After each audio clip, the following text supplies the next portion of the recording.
Are Kushites black? And why do they look so different from West Africans? From their facial features and body proportions to even the texture of their skin, many Cushitic people appear like a completely different version of dark-skinned Africans. In countries like Kenya, where large Cushitic populations have lived alongside Bantu communities for centuries, Kushites are often seen as a distinct people. Yet despite this, they have profoundly influenced the genetics, languages, and cultures of many Bantu and Nilotic groups across East Africa. But why? The answer lies in two words: genetic history. Unlike West and Central African populations, the ancestors of Cushitic peoples lived much closer to West Asia. That geographical position shaped their ancestry in a unique way. Their deepest African ancestors were the East African hunter-gatherers. These were not Bantus or Nilotes. Instead, they were among the most indigenous populations of East Africa, whose most genetically intact descendants today are the Hadzabe people of Tanzania. This ancient lineage split from the basal East African population approximately 50,000 to 80,000 years ago, during Africa's Middle and Late Stone Ages. That makes them the fourth oldest major African lineage to emerge after the Khoisan, the African Pygmies, and the ancestral North Africans. For tens of thousands of years, these hunter-gatherers lived in small, isolated communities scattered across East Africa. Some of these ancient populations eventually disappeared. Groups like the Moda people became extinct. Others, such as the Hadzabe and the Chabu, still survive today. But the majority gradually mixed with incoming populations. A small number mixed with East African Khoisan-related groups, giving rise to peoples like the Sandawe. Many more mixed with migrants arriving from West Asia. Those interactions eventually gave rise to the Omotic peoples of the Omo Valley. The Cushitic-speaking populations spread across East Africa and later the Ethio-Semitic peoples of Abyssinia. Because the Horn of Africa lies just across the Red Sea from Arabia, it became one of the first parts of sub-Saharan Africa to experience significant migration from Southwest Asia. During the Neolithic period, waves of Levantine farming communities expanded into East Africa. Contrary to a common misconception, these migrants were not Natufians themselves. Instead, they were descendants of the earlier Epipaleolithic Natufian hunter-gatherers. Genetically, these Levantine farmers carried approximately 66 to 70% Natufian ancestry and 30 to 34% Anatolian farmer ancestry. When these Neolithic farmers mixed with the indigenous East African hunter-gatherers of the Horn, they created what geneticists call the Ethio-Somali genetic component. This ancestry is composed of roughly 45 to 55% East African hunter-gatherer, sometimes called Ethio-forager ancestry, and 45 to 55% West Eurasian Levant Neolithic farmer ancestry. Today, this genetic signature reaches its highest levels among relatively homogeneous Cushitic populations and is also present in several Ethio-Semitic groups. Archaeological and linguistic evidence generally places the homeland of the Cushitic language family in the Ethiopian highlands. As these early Cushitic communities adopted agriculture, their population began to grow rapidly. However, they did not all live the same way. In the fertile Ethiopian highlands, where volcanic soils and reliable rainfall created ideal farming conditions, central Cushitic groups such as the Agaw developed intensive agriculture. They cultivated native crops like teff and onset, also known as the false banana, creating one of Africa's oldest highland farming traditions. Meanwhile, farther north and east, around the southern Nile Valley, northern Sudan, and the surrounding savannas of the Horn of Africa, other Cushitic communities followed a completely different lifestyle. They became highly specialized pastoralists, relying almost entirely on cattle, sheep, goats, and camels. Then, around 5,000 years ago, everything changed. The African humid period came to an end.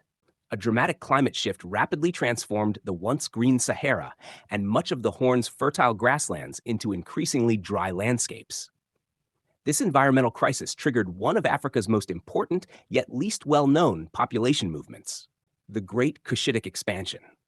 As water sources disappeared and grazing lands shrank, Cushitic pastoralists migrated southward along the Nile Valley and the Great Rift Valley in search of fresh pasture and reliable water for their livestock. Over the centuries, these migrations spread Cushitic-speaking peoples across enormous areas of eastern Africa.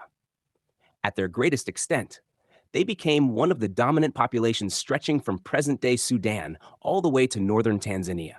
As they expanded, Cushitic populations diversified into many different branches. Some groups eventually disappeared altogether. Among them were the Asaks of the Maasai Steppe, the Kwadza of central Tanzania, the Tail of the Western Rift, the Aringa of the Tanzanian highlands, and the Taita Kushites of the Kenyan coastal highlands. Some of these communities became completely extinct. Others gradually lost their languages and identities after being absorbed into neighboring populations. Many were incorporated into Nilotic groups, such as the Samburu, Maasai, and Kalenjin. Others became part of Bantu-speaking populations, including the Kikuyu, Kamba, Meru, and Embu. Nevertheless, the majority of Kushites are alive, diverse, and thriving to this day. Let's explore the internal diversity of the Kushites. But before we do that, I have an important announcement. This video is just an introduction to this group. But in my book, World Encyclopedia of African Peoples, I go much deeper. Not only do I talk about Kushites and their internal diversity, but also all Afro-derived lineages, from the oldest to the youngest African groups and their internal diversity, plus the African groups that emerged during the Middle Ages, the colonial era, and the Afro-derived diaspora. In each chapter, I explore their genetic and ancestral background, their history and migrations, geographic distribution, phenotypic traits, languages and communication, traditional lifestyles and economies, cultural traits and custom, modern identity and diaspora, and much more. It is an eye-opening read, full of knowledge, and one of the best ways to discover your African brethren. The book is available on Amazon, and buying it is the best way to support my channel. The link, along with more details, is in the description. Thank you very much. Now, let's get back to the video. Cushitic peoples speak an Afro-Asiatic language family known as the Cushitic languages. These languages are as diverse as the many Cushitic ethnic groups themselves. Let's start with the northernmost edge of the Cushitic world, where the Red Sea hills separate the Nile Valley from the coast. Here live the Beja, the northernmost Cushitic-speaking people on Earth, a living bridge between Kush and the civilizations of the Nile and Arabia. For over 4,000 years, they have roamed these mountains as descendants of the ancient Medjay and Blemmyes. Their genome tells this story, a foundation of 75 to 80% core Cushitic ancestry, overlaid with 2 to 10% Nilo-Saharan ancestry from ancient Nile Valley contact, and a distinct 2 to 10% Arabian signal from centuries of Red Sea trade. This makes them a genetically transitional group, the place where the Cushitic core gradually blurs into the wider world. Their phenotype is North Ethiopid, a lean, angular adaptation to the arid desert. They speak the Beja language, which is internally diverse, with dialects such as Hadendoa, Bisharan, and Amarar, each traditionally associated with a distinct clan territory. These clans include the Hadendoa, Amarar, Bisharan, Beni Amer, and Ababda. Their traditional lifestyle revolves around nomadic camel and goat pastoralism, a relentless rhythm of movement between the Red Sea coast and the harsh interior desert. Moving south, the hills gradually flatten into the vast Horn of Africa, the homeland of the Somali, the most genetically homogeneous Cushitic population. They are not the product of a recent mixture. Instead, they represent a remarkable genetic preservation, almost like a living time capsule, holding one of the purest expressions of the ancient admixture that shaped the Cushitic peoples. On average, their ancestry consists of around 50 to 60% East African hunter-gatherer and 40 to 50% Levantine Neolithic farmer. Centuries of geographic isolation, combined with a deeply rooted clan system, helped preserve this genetic profile, making the Somali the closest living proxy to the original Ethio-Somali ancestral component. Physically, they display the classic East Ethiopid phenotype, tall, lean, and perfectly adapted to the hot, arid environment of the Horn. They speak the Somali language, which is far more diverse than many people realize. It is traditionally divided into 3 major dialect branches: Northern Somali, which forms the basis of the modern standardized language, Benadir Somali, spoken along the historic Indian Ocean coast, and Mai, a distinct southern variety spoken in the fertile inter-riverine regions. Somali society is also organized into numerous clans, the largest of which include the Darod, Hawiyah, Dir, Izak, and Rahanwain confederations. Traditionally, the Somali have practiced sophisticated nomadic pastoralism centered around the camel, an animal that represents not only wealth, but also poetry, prestige, and even the rhythm of daily life. Just to the west, climbing into the Ethiopian highlands, we encounter the Oromo, the largest Cushitic-speaking population in the world. If the Somali are a genetic island, then the Oromo are a genetic continent. Their dramatic expansion during the 16th century brought them into contact with many different peoples, and as they expanded, they absorbed numerous communities. As a result, their ancestry forms a broad genetic spectrum, averaging 55 to 65% East African hunter-gatherer and 40 to 50% Levantine Neolithic farmer ancestry. This creates a fascinating genetic cline. A Borana Oromo from the southern lowlands is genetically much closer to a Somali. Meanwhile, the Welaga Oromo of Ethiopia's western highlands show a greater genetic affinity to their neighboring Abyssinian populations. In many ways, the Oromo represent diversification in action. Internally, the Oromo are traditionally divided into two major moieties. The first is the Borana moiety, often regarded as the senior branch because of its role in preserving the famous Gada system of governance. Within it are clans such as the Borana, Gabra, Arsi, Guji, Wolo, Macha, and Tulama. The second is the Barentu moiety, which includes clans such as the Idu, Ania, Karayu, Wallo, and Arfan Kalo. Their phenotype is predominantly Central Ethiopid, reflecting adaptation to the cooler Ethiopian highlands. Linguistically, Oromo forms a rich dialect continuum, with Borana and Welaga representing two of its best-known varieties. While many southern Oromo communities remain devoted cattle pastoralists, others combine livestock herding with intensive farming. This remarkable flexibility, together with the democratic Gada political system, helped fuel one of the largest population expansions in East African history. Further inland, the highlands suddenly collapse into the Danakil Depression, one of the hottest places on Earth. This is the homeland of the Afar, masters of one of the harshest environments inhabited by any human population. Closely related to the Somali branch, the Afar carry approximately 50 to 60% East African hunter-gatherer ancestry and 40 to 50% Levantine Neolithic farmer ancestry. Their distinctive Danakil phenotype reflects generations of adaptation to blistering temperatures, volcanic landscapes, and one of the driest climates on the planet. Afar society has traditionally been divided into two major social classes. The Asai Mara, often called the Red Afar, historically formed the noble and politically dominant class associated with powerful sultanates such as Mudedo and Asa. The Edoi Mara, or White Afar, were traditionally regarded as the common pastoralist class. Within these broader divisions are numerous clans, including the Mudedo, Seka, Damohida, Dahimela, and Hadarmo. The Afar language also contains regional dialect differences between northern coastal communities and inland populations. Their traditional livelihood revolves around nomadic pastoralism, taking advantage of scattered grazing lands, while the famous salt caravans of the Danakil have sustained their economy for centuries. Now we climb once again to the roof of Abyssinia, where we meet the Agaw, the often overlooked architects of ancient highland Cushitic civilization. The Agaw are not a single people, but several distinct communities, including the Bilan, Kemant, Zamir, and Ongi. Together, they preserve the original Cushitic layer of the Ethiopian highlands that existed long before the arrival of Semitic-speaking populations. Genetically, they carry the familiar Cushitic foundation of roughly 50 to 60% East African hunter-gatherer and 40 to 50% Levantine Neolithic farmer ancestry. Their Central Ethiopid phenotype is generally stockier than that of the lowland Kushites, reflecting adaptation to cooler mountain environments.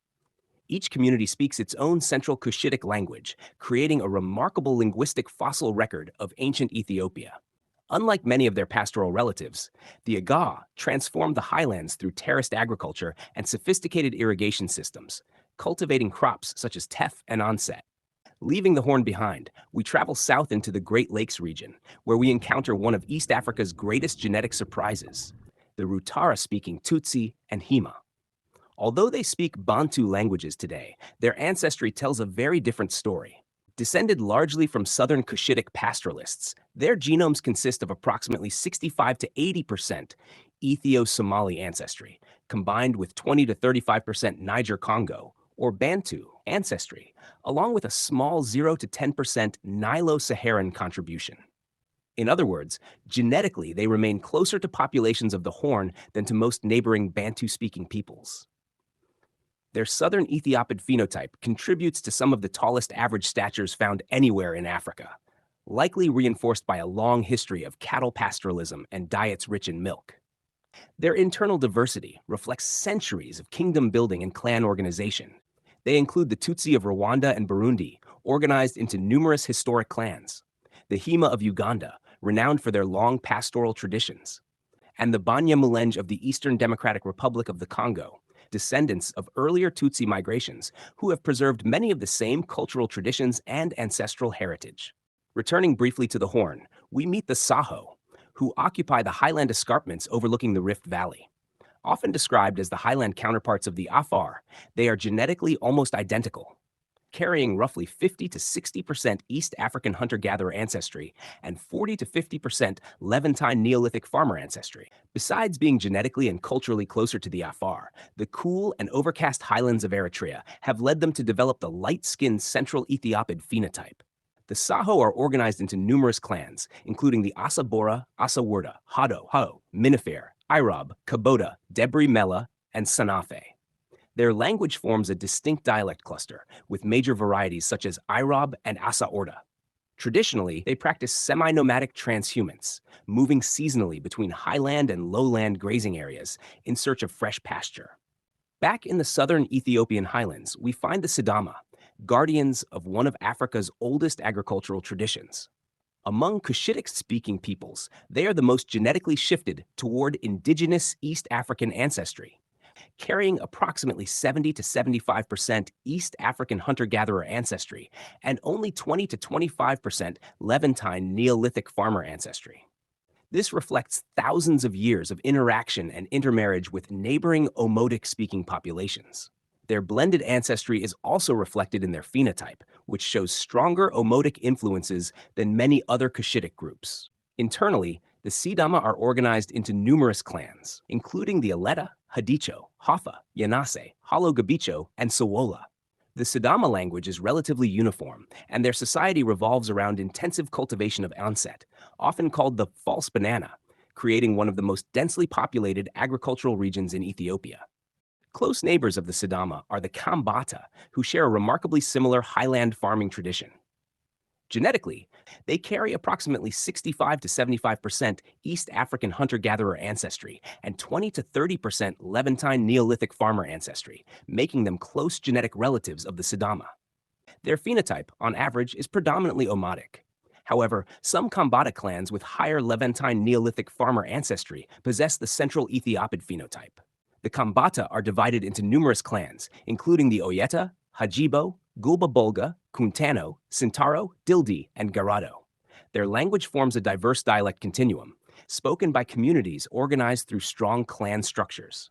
Like the Sidama, they transformed the mountain slopes through intensive onset cultivation combined with cattle husbandry. Now, we reach the southern frontier of the ancient Cushitic world, deep into northern Tanzania, where we encounter the ghost branch of the family, the southern Kushites. Once widespread across East Africa, most southern Cushitic populations disappeared through assimilation, leaving behind a few tribal groups, including the Arak, also known as the Wambulu, the Gorowa, the Burunga, the Alagwa, and the extinct Asaks, Aringa, and Kwadza. Genetically, these groups carry approximately 80 to 95% Ethio-Somali ancestry, together with 5 to 15% Nilo-Saharan ancestry. The Arak, due to their high proportion of Ethio-Somali ancestry, retain what is described here as the historic phenotype of Neolithic Tanzania, the Central Ethiopid phenotype. The remaining groups, due to higher Nilotic admixture, possess what is described here as the Maasai phenotype. The South Cushitic languages include dialects such as Arak, Gorowa, Alagwa, and Burung. Although their numbers are relatively small, their genetic legacy lives on in neighboring populations, such as the Maasai, Datuga, Rangi, and Nyaturu. Traveling back north along the Rift Valley into Kenya's Chalbi Desert, we arrive among the Rendille, the southernmost surviving lowland East Cushitic people. Isolated from many of their northern relatives, the Rendille developed a eugenetic profile consisting of approximately 60 to 70% Ethio-Somali ancestry and 20 to 30% Nilo-Saharan or Nilotic ancestry, resulting from centuries of interaction with neighboring pastoralists. Their Maasai-like phenotype blends Cushitic and Nilotic characteristics. They speak a distinct lowland East Cushitic language and have maintained a unique cultural identity centered around the camel. As the only traditional camel pastoralists in much of northern Kenya, this specialization helped preserve their identity despite extensive interaction with surrounding Nilotic communities. Their clan system includes groups such as the Rongumo, Urowen, Sale, Dispahai, Gartailan, Otola, Tupsha, Lukumai, and Matarba, while also incorporating Nilotic-style age-set institutions. Now, before I wrap this video, I have to mention a semi-extinct, once Cushitic people that have become genetically and linguistically Nilotic, the El Molo.